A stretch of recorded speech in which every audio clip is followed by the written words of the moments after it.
Hey everybody, welcome to another edition of The Daily. It's Friday, September 9th, here with Greg Lawless. I'm Nick Fershaw, and Greg, let's take a look at some of the biggest games this weekend on MLS. Starting on Friday night, a big one for the Western Conference. The Colorado Rapids at the LA Galaxy, 11 p.m. Eastern on Fox Soccer. There's a live chat here on MLSsoccer.com. What do we expect from this one? Two very good teams out west. Yeah, and the Rapids looking to solidify their playoff chances. They're still right now in the wild card mix, but they want to move up and get into that guaranteed playoff spot. Now, they've been sort of spotty all season, back and forth in terms of their results. Sometimes they look very good, and sometimes they struggle. They go out to a very good LA Galaxy team. In my mind, of course, the best team in the league, not just from a number standpoint, but also from their abilities on the field. And the Galaxy will have some more players back. Landon Donovan should be in the starting lineup. He was on the bench coming off of international duty last time they played. Robbie Keane is back. Chris Birchall is back. So they've got all their guys back now. This is a Galaxy team that I think is ready to make a push during a very busy stretch for them. They've got a lot of games coming up over the next 6 or 7 weeks. Another big game for the Western Conference standings on Saturday. Seattle Sounders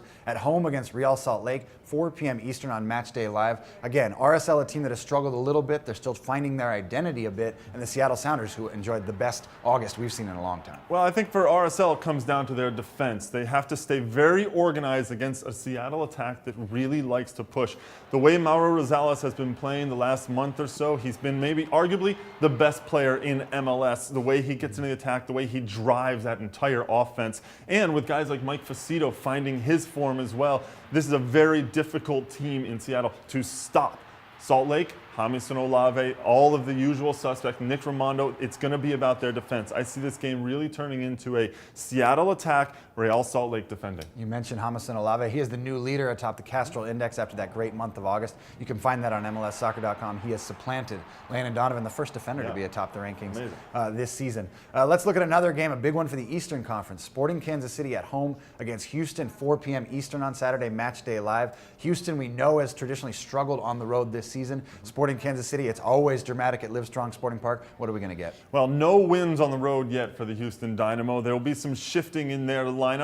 Andre Hanu is back from international duty with Canada. Also, Jermaine Taylor is back as well. That puts Jeff Cameron into the midfield again, where they look to get a little bit more thrust in the attack going forward. I also am curious to see whether Luis Camargo will play in there also to get a little bit more attack out of the midfield. On the other side, it's Kansas City. They get some guys back. Teal Bunbury will be back into the lineup. That adds another attacking option.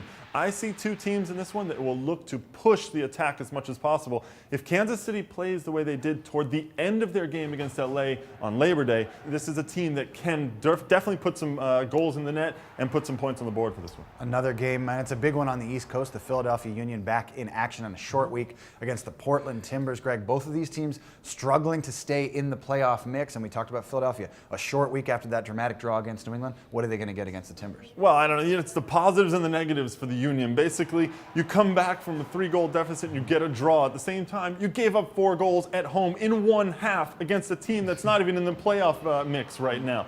So Peter Novak, the coach for the Union, very disappointed in his defense in particular, which is amazing considering how good they were in the first half of the season. Valdez and Califf need to really pick it up, and I think Sheenan Williams on the right side, who played very well in the first half of the season, has really struggled of late. All of those guys will be key in this one particularly.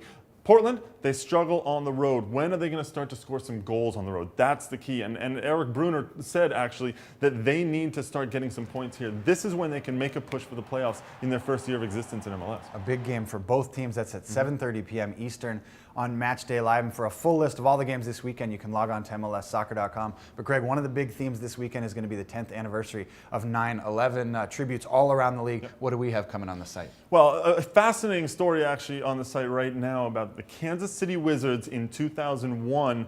A little slice of MLS at that point. They were actually stuck in Peru during the days around the events of 9/11, and they played a game on September 12th against Sporting Cristal. It's a fascinating sort of oral history of their trip in Peru about that game. As Tony Meola said, we were the only professional sports team that played on or around 9/11. So check out that story. It's really amazing. And another bit of 9/11 nostalgia is Mike Petke of the New York Red Bulls, who joined us on Extra Time Radio on Thursday and had a lot of candid and very emotional memories of 9/11. He was in the New York metro area, had a couple of great things to say about his experiences then. You can find that on iTunes and Buzzsprout. And for all the latest headlines in MLS and all the weekend coverage, log on to MLSsoccer.com.